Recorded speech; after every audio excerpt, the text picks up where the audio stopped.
telepon langsung. Assalamualaikum warahmatullahi wabarakatuh. Waalaikumsalam warahmatullahi wabarakatuh. Sebelumnya perkenalkan saya Fitriana Kurniasani atau Kawos dari jurusan Administrasi Negara, pengambilan divisi olahraga paras berat. Judul yang dibawakan kali ini pengoptimalan teknik dayung pada kita dalam pengarunan. Lanjut.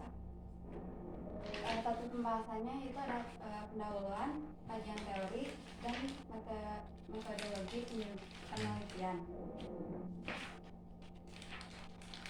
Yang pertama, pembahasan tentang pendahuluan. Di pendahuluan ada latar belakang.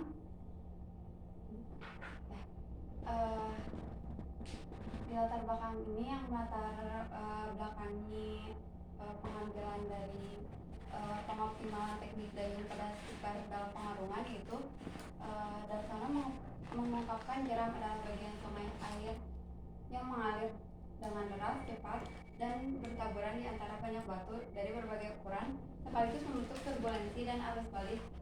Hal yang paling sulit ketika mengarungi sungai adalah pada saat menjumpai jeram atau riam. Namun disitulah pola kegembiraan biasanya muncul. Jadi oleh karena itu, skipper berperan dalam meminimalisir faktor-faktor resiko dan tindakan pencegahan yang dapat memungkinkan kecelakaan dan cedera selama pengarungan. Walaupun sebenarnya emang ada tim rescue yang sama-sama bertanggung jawab untuk masalah penanganan jika ada hal-hal yang tidak diinginkan terjadi, tapi itu juga bisa diminimalisir oleh skipper juga karena skipper kalau perahu besar kan biasanya ada nakoda yang ada nakoda yang bertugas untuk mengendalikan perahu atau menyetir perahu. Kalau misalnya di olahraga arus deras ini khususnya pengarungan itu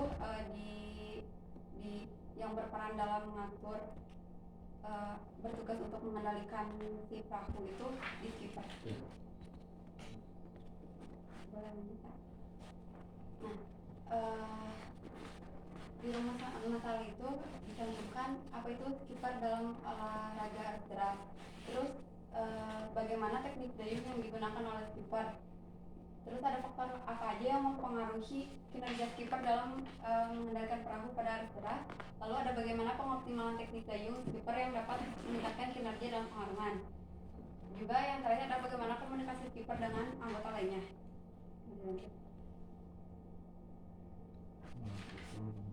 Nah, tujuan dan manfaatnya itu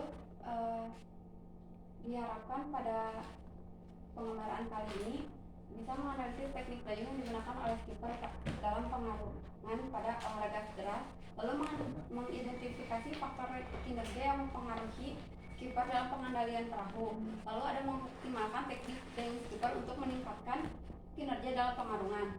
Manfaatnya itu memberikan pemahaman yang lebih mendalam tentang teknik dayung yang efektif dalam pengarungan, lalu ada meningkatkan keselamatan dan keberhasilan peserta olahraga arus deras melalui peningkatan keterampilan skipper, lalu memberikan kontribusi pada peningkatan olahraga arus deras secara keseluruhan.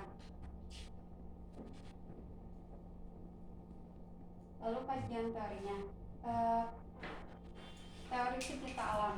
Menurut Fatimah dan Isarianto, pencipta alam merupakan kelompok yang anggotanya memiliki penciptaan terhadap alam dan secara langsung bergerak dalam bidang lingkungan untuk menjaga dan melestarikan alam. Untuk teori olahraga arus deras, menurut Fitriani R, olahraga arus deras merupakan jenis olahraga ekstrim yang melibatkan pengendalian perahu atau alat lainnya di dalam aliran yang deras dan ekstrim seperti sungai berarus cepat atau arus dengan menggunakan wahana tertentu. Wahana tertentu di sini itu dimaksudkan seperti ada perahu karet, ada kano, ada kayaking, dan lainnya yang bisa dipakai untuk pengarungan. Nah, untuk kajian permasalahannya apa itu skipper? Seperti yang dijelaskan sebelumnya, singkatnya, kalau misalnya pengendara mobil punya pengemudi, kalau pesawat pengendara pesawat punya pilot. Kalau misalnya yang mengemudikan kereta punya masinis, di pengarungan itu punya skipper yang bertugas mengendalikan perahu agar terhindar dari masalah-masalah yang tidak seharusnya terjadi dan agar pengarungan berjalan dengan lancar dan aman.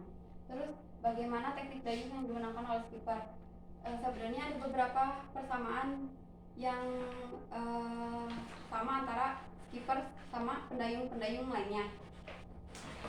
Jadi seperti dayung maju, dayung mundur, tarik kanan, tarik kiri itu sama seperti dayung lainnya, tapi dalam skipper itu ada juga yang namanya J-stroke sama C-stroke. Kalau misalnya J-stroke sendiri itu buat menstabilkan laju si perahu. Kayak contohnya kalau misalnya perahu yang bermesin kan suka ada di yang buat pengarahnya. Nah kalau skipper itu J-stroke itu berfungsi untuk seperti itu. Kalau misalnya C-stroke itu untuk membelokkan perahu secara cepat. Jadi kan kalau misalnya J-stroke itu buat pengendalian, kalau misalnya oleng ke kanan dikit atau oleng ke kiri dikit. Kalau misalnya C-stroke itu bisa juga dipakai buat bermanuver dibantu oleh pendayung lainnya. Terus apa saja faktor yang mempengaruhi kinerja skipper? Faktor yang mempengaruhi kinerja skipper itu ada di teknik pendayungan. Teknik pendayungan sangat berpengaruh karena kalau misalnya kita tidak optimal dalam teknik pendayungan seperti penstabilan perahu atau pembelokan, itu kan akibatnya lumayan juga. Terus pengambilan keputusan. Dalam alat pengambilan keputusan dihitung per detik. Jadi kalau misalnya salah atau misalnya lamban dalam pengambilan keputusan, itu juga bisa menyebabkan hal-hal yang tidak diinginkan terjadi. Terus ada juga kondisi fisik juga mempengaruhi kinerja skipper. Terus ada juga komunikasi dengan anggota lainnya. Komunikasi dengan anggota lainnya juga sangat mempengaruhi kinerja skipper. Terus yang keempat, bagaimana cara skipper untuk meningkatkan kinerja dalam pengarungan. Nah, untuk kinerja dalam pengarungan sendiri itu skipper itu harus mengetahui bagaimana klasifikasi sungai tersebut, hambatan apa saja yang ada di sungai tersebut. Jadi sebaiknya skipper udah tahu gitu. Jadi ngambil jalannya atau dari sebelum pengarungan udah ada himbauan ke anggota lainnya untuk mengatur. Terus bagaimana komunikasi skipper dengan anggota lainnya? Komunikasi skipper itu biasanya dengan anggota lainnya seperti kalau misalnya ada reruntuhan atau ada pohon tumbang atau misalnya belok kanan belok kiri, itu tuh disepakati dulu sebelum pengarungan karena biasanya berbeda-beda. Kadang ada yang kalau misalnya ada pohon, ada yang bilang boom, ada yang bilang watch out gitu. Jadi disepakati dulu sebelum pengarungan. Terus sebisa mungkin antara skipper dan anggota lainnya atau regu lainnya dalam pengarungan itu harus saling memperhatikan, karena kan kalau misalnya di dalam sungai kita komunikasi terhambat juga oleh suara aliran sungai yang cukup mengganggu. Jadi saling fokus instruksi dan fokus tentang kegiatan. Terus metodologi, untuk metodologi diambil metodologi observasi dan implementasi. Observasi itu proses pengamatan penelitian yang digunakan untuk dengan meliputi pengamatan atau kondisi belajar, interaksi belajar, dan tingkah laku bermain dalam interaksi kelompok. Sedangkan implementasi mengacu pada tindakan untuk mencapai tujuan yang telah ditetapkan, yang berusaha untuk mengubah keputusan menjadi pola-pola operasional serta berusaha mencapai perubahan besar atau kecil yang telah diputuskan sebelumnya. Implementasi juga merupakan upaya pemahaman yang seharusnya terjadi setelah program dilaksanakan. Kan kemarin jadi maksudnya kenapa ngambil observasi dan implementasi, kan kemarin sudah mencoba dipraktekkan tapi masih di Arsen Tenang, di Palawa, di Cekdam. Nah, sekarang kita coba diimplementasiin ke pengarungan dengan materi-materi dan pembelajaran-pembelajaran yang telah dipelajari sebelumnya. Lalu di operasional variabel kita insya Allah bakalan melakukan pengarungan untuk menyelesaikan pengembaraan ini pada hari Sabtu dan Minggu tanggal 26 sampai 27 Agustus 2023 dimulai dari jam 8 sampai selesai. Lalu kegiatan berlangsung di Sungai Cimanuk Garut dibantu sama Mapala Belantara dari Uniga. Terus biaya untuk RAB-nya jika ditotalkan menjadi 1.496.000. 1.496.000 untuk 2 hari. Ya, sekian yang bisa saya sampaikan. Mungkin ada yang ingin ditanyakan? Duduk lewat tapi geser kan dia geseran Sebelah sini cukup. Sok. di dia Iya. Ini Buat senyaman mungkin. terus meh tuh kudu ngomong tadi ini ke atas.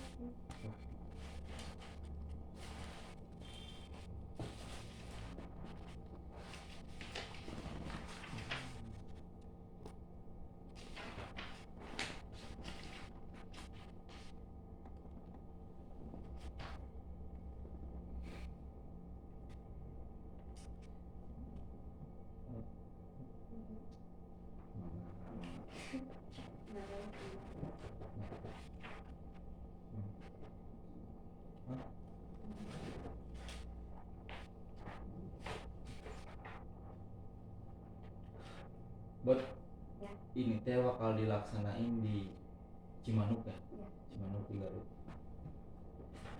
Lihat dari kerangka teorinya tadi ada penjelasan tentang karakteristik sungai. Ya. Cimanuk itu yang bakal kamu tempuh itu berapa kilometer?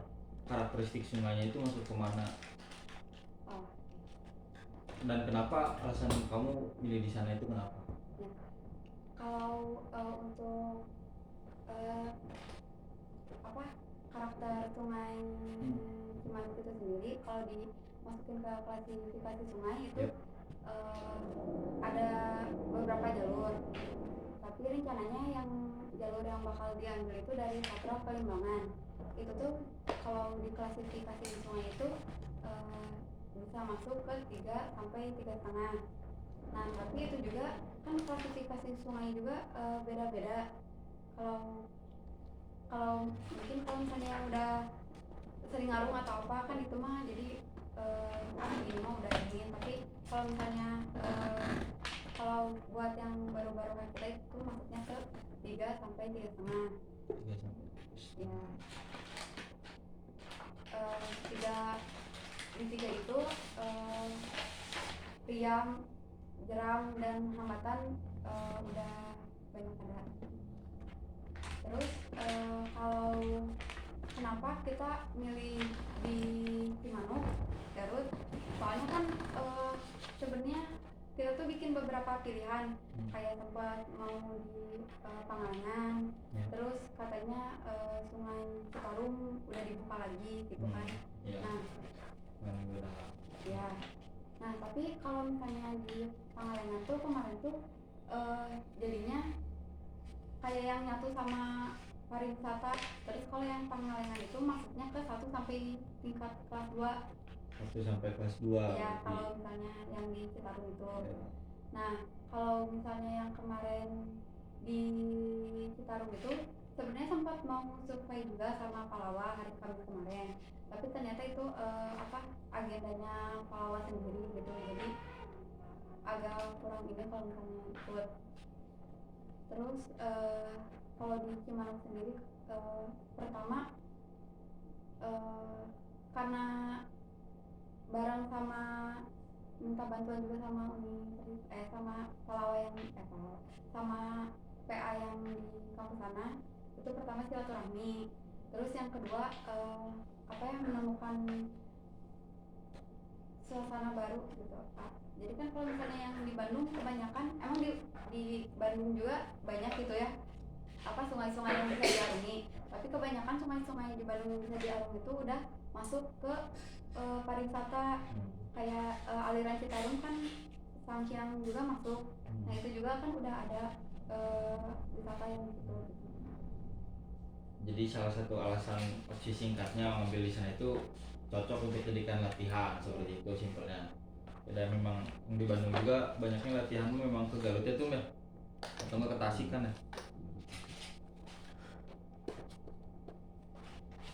Jadi itu sama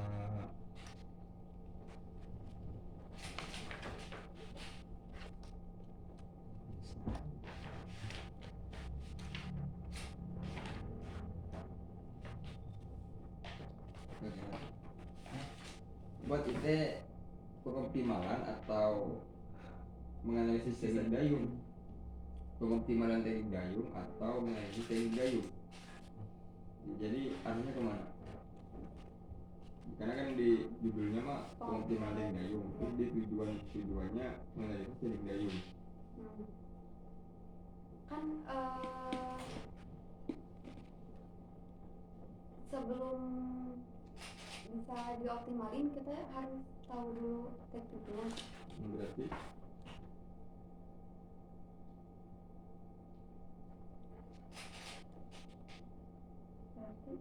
Berarti gimana?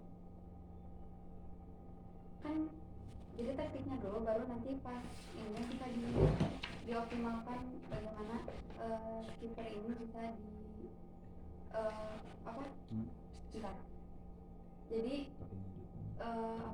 tekniknya itu bisa dioptimalkan yang kan pengambilannya teh kalau misalnya beda semua itu pengambilan tekniknya beda-beda sesuai dengan kebutuhan. Jadi mendalami dulu Berarti tekniknya. menganalisis tekniknya dulu. Iya. Habis itu baru pengoptimalan. Iya. Kayak gitu berarti kan struktur awalnya kan masih seperti itu ya kan. Terus di sini teh kalau kita ngambil dari latar belakang bahwa di dalamnya terdapat beberapa inti yang membantu para anggotanya untuk mengembangkan minat serta bakatnya dalam berkegiatan di alam, ya kan? Sekarang titik fokusnya adalah orang. Nah, yang jadi titik fokusnya adalah pengembangannya nanti seperti apa? Pengembangannya seperti apa nanti dalam usulan ini? Pengembangan dalam usulannya. Artinya kan kamu tuh udah benar-benar yakin dengan orang ini untuk mempelajari secara keseluruhan.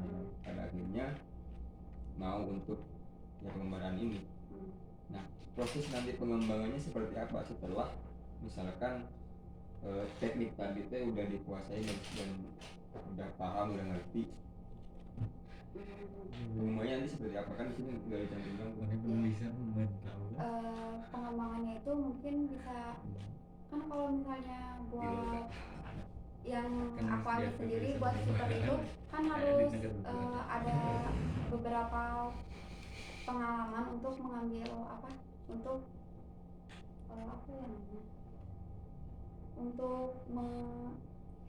lebih mengetahui kan kalau sekarang baru ke Garut doang berarti baru mengetahui karakteristik sungai Citarum, sungai Cimanuk. Nah mungkin di pengembangannya bisa coba ke pengarungan sungai yang lain biar jadi tahu gimana di sini teh ternyata buat pengambilan tekniknya banyaknya harusnya pakai yang ini loh. Kalau misalnya ke sungai ini nggak bisa pakai yang kemarin, harusnya pakai yang ini. Komunikasinya juga nggak bisa pakai yang kemarin, harusnya pakai yang ini. Terus mungkin kalau misalnya udah kayak gitu kan jadi kita kalau misalnya mau ada latihan atau apa kan kalau misalnya bisa minjem alat doang gitu. Jadi kalau misalnya kan harusnya ada yang ngendalin kayak kemarin yang ngendalin masih dari Palawan yang jadi skippernya. Berarti artinya kan udah dipetakan setelah ini kan nanti pemetaannya kayak gimana dan mau nggak mau dan itu teh kudu selesai di sini. artinya kita menghindari kebingungan nanti setelah ini. Ya, jadi kalau misalkan setelah ini misalkan nggak tahu lagi mau kayak gimana, ya ngapain gitu. Itu maksudnya. Bentar, jadi pengembangan itu pengembangan individu atau pengembangan yang Loh, karena yang di sini keyboard sendiri, ya berarti kan aku nanya ke keyboard kan, bukan ke yang lain kan. Ya udah, berarti kan keyboard aja kayak gimana. pengembangan buat diri aku sendirinya. Ya, iya dan itu kan pasti akan berimbas nanti ke yang lainnya juga. Ngerti nggak maksudnya? Kan kita ini kan punya keyboard ini, Ya. yang diusulkan deh ini, semuanya ini. Kan pasti nanti dilaksanakan kan, ya kan? Pengembangannya gimana ini tuh nanti setelah ini dilaksanakan? Ngerti nggak? Misal selesai nih kegiatan ini, selesai nih keyboard selesai, udah, ya kan? Pulang ke sini lagi. Gak mungkin diem aja kan? Gak mungkin udah di situ aja kan? Nah pengembangannya nanti gimana? Kan pasti berkembang, yang namanya ibu kan pasti berkembang. Nah itu gimana tahapannya, kenyataannya kayak gimana? Mungkin kalau misalnya udah kan kalau misalnya udah beres pengembaraan gitu Iya. ya, udah beres pengembaraan, buat pengembangannya lagi bisa misalnya ada kegiatan pengarungan ikut gitu. Terus buat di sini juga nanti misalnya ada yang baru gitu buat ke divisi orangnya juga, mungkin Mabim 1 bisa materi sambil atau apa bisa turun ke arus tenang, nanti di Mabim 2 nya bisa mulai pengarungan gitu.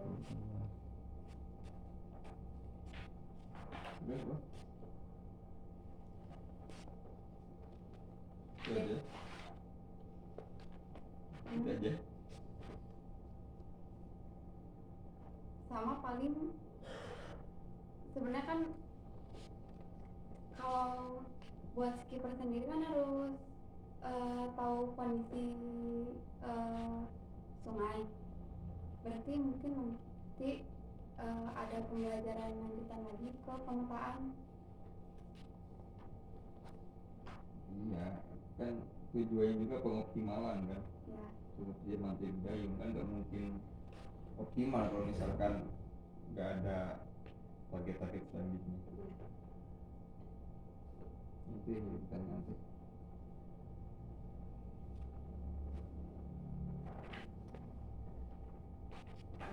Buat targetan ke depannya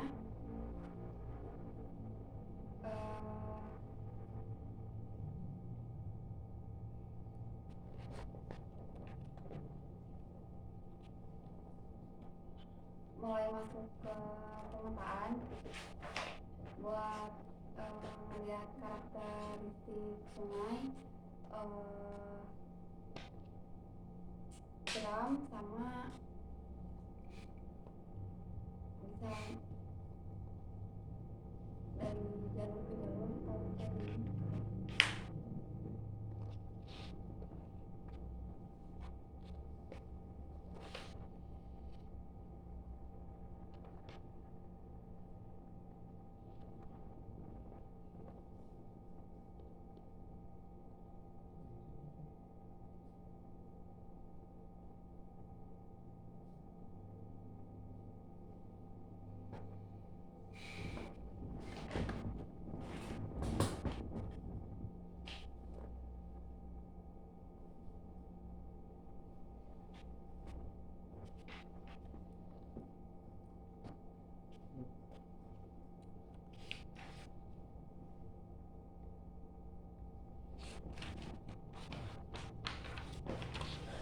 Oke bot, lanjut ya.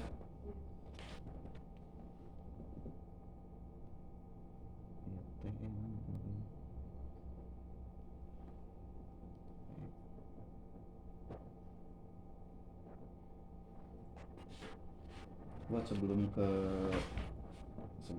orangnya, mungkin kan banyaknya divisi-divisi di Mataram kayak hutan gunung gitu, termasuk Karadoge. Nah dari keempat divisi tersebut, mungkin kayak buat pemilih divisi orad, ingin fokus di divisi orad.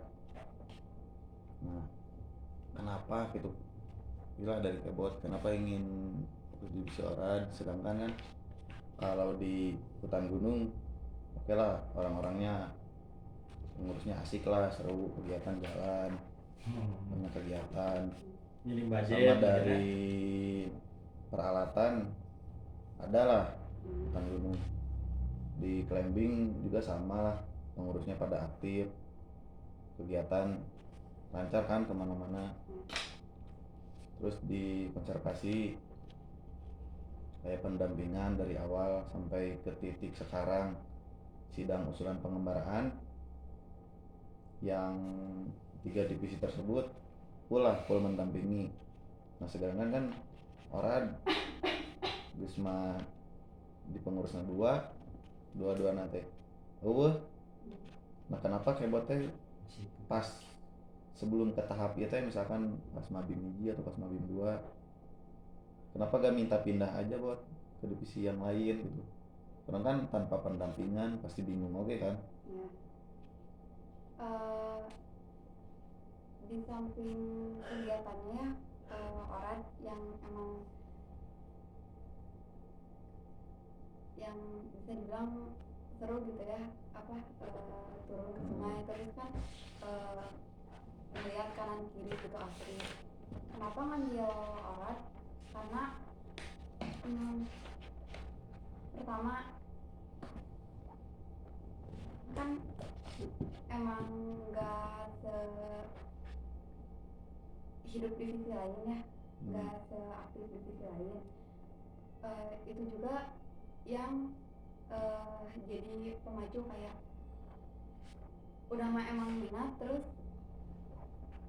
kenapa divisi ini teh nggak coba dilanjutin lagi sama yang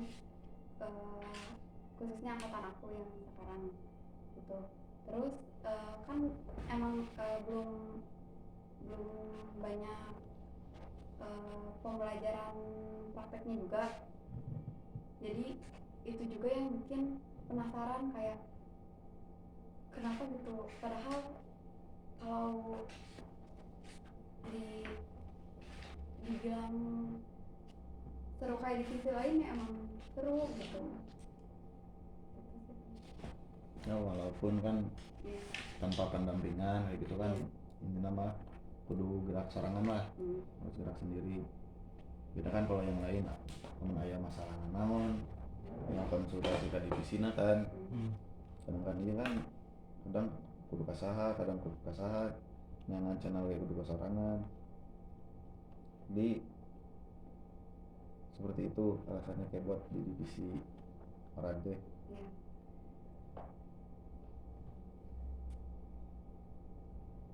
Nah ini misalkan harapan kayak buat gak bisa orad dan juga bilang sesuai kembangkan kurang sorangan kan, nah ini belum tentu ada partner kayak buat situ tuh sisi beng. Nah itu belum tentu sekompak aja nah berharap nanti. Nah buat mengatasi hal-hal seperti itu supaya orang teh enak ngalaman pendidikan teh ya lebih ke kita 3 orang. Nah ya orang mau gak mau di kepengurusan ge sampai ke kayak boga adi dari ulah nyampein leungit lah. Menurut kewet itu gimana buat supaya jangan sampai hilang seperti yang sekarang? Yang pertama mah pasti komunikasi ya. Komunikasi tuh emang kayak kunci buat interaksi sosial. Jadi kalau misalnya ada masalah, ada kendala atau apa gitu, komunikasiin aja. Terus pembagian waktu kan emang setiap orang teh ada kesibukan kan masing-masing.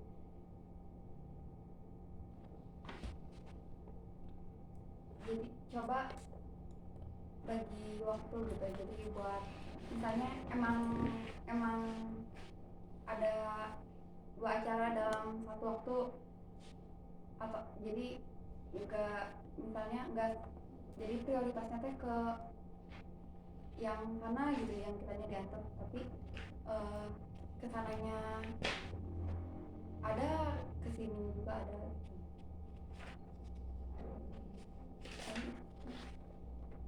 Komunikasi sama pembagian.